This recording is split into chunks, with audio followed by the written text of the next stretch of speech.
Kalau kita melihat sebenarnya ini akan tergantung dari angka inflasi ya, karena jangan dilupakan bahwa tupoksi utama dari Bank Indonesia adalah menjaga level inflasi berada pada level yang ditentukan. Jadi kalau kita berasumsi level inflasi terutama misalnya di tahun ini sudah jauh lebih landai ya dibandingkan titik puncaknya yang sempat kalau saya tidak keliru di Oktober, maka saya pikir BI akan sedikit melonggarkan, akan sedikit loosening kebijakan suku bunga acuannya meskipun misalnya masih tetap menaikkan tetapi pada level ataupun basis poin yang relatif lebih rendah jika dibandingkan dengan kenaikan pada bulan-bulan sebelumnya. Jadi ini akan sekali lagi akan tergantung dari kenaikan laju inflasi yang akan terjadi ya. Dan menurut saya BI juga tidak perlu terburu-buru misalnya kalau the Fed menurunkan atau lebih loosening dari apa dalam kebijakan suku bunganya itu BI tidak perlu terburu-buru, BI perlu melihat dulu kondisi di dalam negeri, inflasinya seperti apa, Ya, apakah kemudian inflasinya sudah mulai berada ya. pada tren yang lebih rendah, itu yang kemudian Oke. akan menjadi penentuan Pak bagi Bank Yusuf, kalau Indonesia. dari BI sendiri menyebutkan bahwa di kuartal 1 bahkan di tahun 2022 disebutkan bahwa inflasinya ditargetkan akan turun ke level 3% plus minus 1%. Seperti apa, berapa basis poin kenaikan yang dibutuhkan untuk mencapai target inflasi tersebut?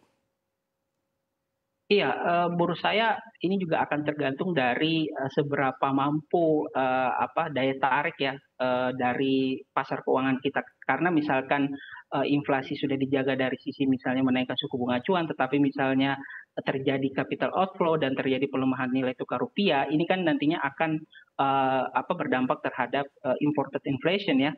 Ya. Jadi ini juga kemudian akan menjadi faktor dari seberapa besar kenaikan yang akan dilakukan oleh Bank Indonesia nantinya. Oke, baik. Kalau dari pelaku usaha sendiri, Pak Ajib, seperti apa ekspektasi untuk kebijakan dari Bank Indonesia? Mengingat di satu sisi juga The Fed sendiri mungkin masih bisa kita katakan cukup agresif begitu ketika menaikkan suku bunga acuan 50 basis poin. Di satu sisi seperti apa dari ekspektasi pelaku pasar untuk kebijakan moneter dari Bank Indonesia, Pak Ajib?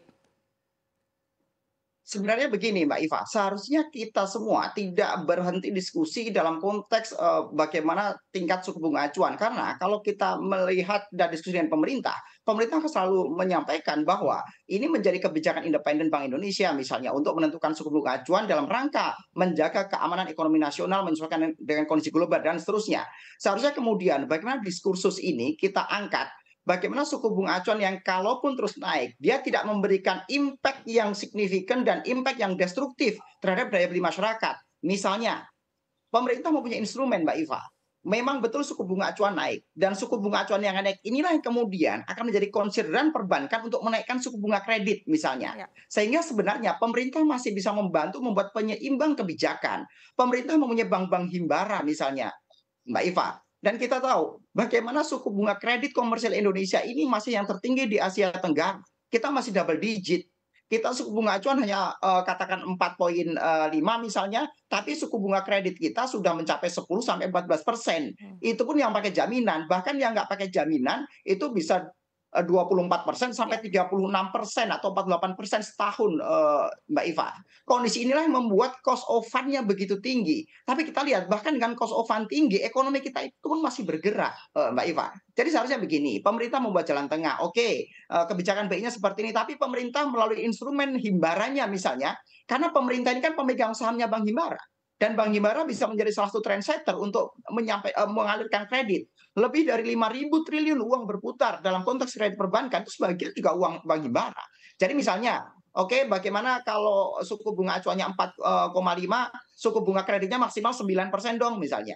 Nah, hal ini yang harus menjadi perhatian. Kalau kita kemudian berputar-putar di konteks suku bunga acuan yang menjadi kebijakan BI, pemerintah mempunyai ruang terbatas untuk melakukan intervensi. Ya. Tapi pemerintah bisa melakukan hal yang lain, sehingga bagaimana kebijakan moneter yang dilakukan oleh BI ini, Mbak Iva, tidak memberikan impact yang begitu destruktif terhadap daya beli masyarakat. Karena banyak sektor yang menjadi pengungkit pertumbuhan ekonomi kita, marketnya membutuhkan kredit. Misalnya sektor properti, misalnya sektor otomotif. Kalau kita lihat sektor properti backlog perumahan kita, orang yang masih butuh rumah 12 juta aja nggak bisa deliver misalnya. Dan Lebih dari 80%, 12 juta orang itu pasti dia butuh kredit untuk membeli rumah misalnya. Padahal rumah atau properti ini menjadi lokomotif untuk penggerak lebih dari 100 bisnis yang lain misalnya. Nah, ini yang saya maksud, Mbak Iva, bagaimana Ya. kemudian kebijakan-kebijakan itu harus didiskusikan dalam konteks yang lebih komprehensif dan tidak sporadik. Kalau kita hanya sporadik, maka